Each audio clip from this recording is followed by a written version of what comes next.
dia ohatr'izay nataontsika teo mifandimidimy tsara, tsy mety ro voa ity foana fa mila mifandimidimy tsara reto. Voalohany ito dia faharoa ito, dia ohatr'izay nanaovantsika an'ilay chauffement teo. Sy rehefa mifandimidimy tsara ny tanako dia ohatr'izay koa no mila ataonao. Ny ekipe mila mipetraka eto amin'ny micro eto.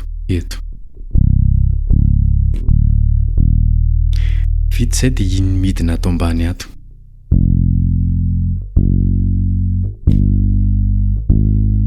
Dia midina ato amin'ny corde manaraka indray. Dia midina ato amin'ny corde ambany indray. Dia ny ekipe afaka midina eto amin'ny corde fahadimy eto ohatra.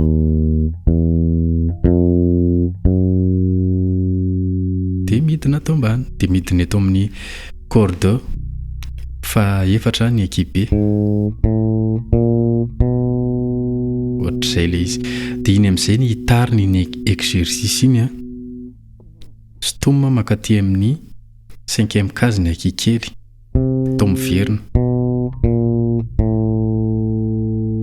Dia miakatra eo ambony eo amin'ny corde faharoa.